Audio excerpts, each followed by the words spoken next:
Good morning viewers. माझ्या सकाळची सुरुवात ही अशी होते योगाने, आणि माझी छोटी माऊ ही मला मध्ये मध्ये लुडबुड करत असते. तर सकाळचा शेड्यूल खूप बिझी असतो, कारण की सकाळी अद्वैला क्लास असतो आणि त्यानंतर लगेचच स्कूलला जायचं असतं. अर्धा तासच असतो त्याच्याकडे. तर मग त्याच्यामुळे मी पटापट टिफिन पॅक करून ठेवते, बॅग वगैरे भरून ठेवते. टिफिनला रोज काय द्यायचं हे खूप नवीन प्रश्न पडायचा, पण आता ठीक आहे, कारण की त्याच्या शाळेतनं स्ट्रिक्टली सांगितलं आहे की चपाती भाजीच द्यायची आहे. त्यामुळे अर्धं टेन्शन तर गेलेलंच आहे. भाजी सध्या त्याला व्हेज आवडत नाही, पण श्रावण चालू आहे त्यामुळे व्हेज खावं लागतं आहे, तर खातो बिचारा. आणि त्यानंतर स्वामिनीचं सुद्धा बघायचं आहे. स्वामिनीसुद्धा सकाळचा नाश्ता असतो तिचं, वेगवेगळ्या प्रकारचं 2-3 वेळा नाश्ता असतो सकाळचा.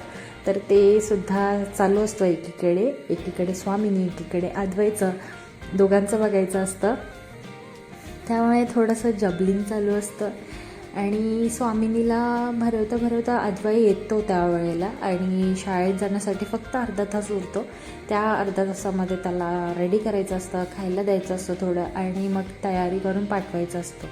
तर मग मी माझ्याकडनं तयारी करून ठेवते, टिफिन वगैरे भरून आणि बॅग पॅक करून ठेवून देते. अद्वैला स्कूलमध्ये पेन्सिल, इरेझर इतकंच अलाउड असतं. हे शार्पनर अलाउड नसतं. हे जरा बरं केलं, कारण की मुलं सकाळी नवीन पेन्सिल घेऊन जातात आणि संध्याकाळी बघितलं तर इतकीशीच पेन्सिल असते. त्यामुळे टीचरने सांगितून ठेवलेलं आहे की शार्पनर पाठवायचं नाही आहे. तर मग शार्पनर मी पाठवतच नाही. आणि रोज तो त्याची स्कूल बॅग भरतो, पण 2 दिवस जरा आळस चालला आहे, त्यामुळे मला भरावी लागली. तर ठीक आहे. आवरल्यानंतर अद्वै शाळेत गेल्यानंतर, त्यानंतर स्वामिनीचं आवरल्यानंतर थोडंसं रेस्ट करायला मिळतं. त्यानंतर पुन्हा शेड्युलिंग चालू, आणि हेच दिवसभर चालू असतं. सो अद्वै रेडी झालेला आहे आणि त्याची व्हॅन थोड्या वेळात येईलच. तोपर्यंत मग मी नाश्तासुद्धा करून घेते. योगा केल्यानंतर ह्या सगळ्या गोष्टी करता करता इतका वेळ होतो, मग मी नंतर खायला घेते, म्हणजे गॅपही मध्ये पडतो आणि मी डाएटही होतो. सो हे आहे माझं सकाळचं रुटीन.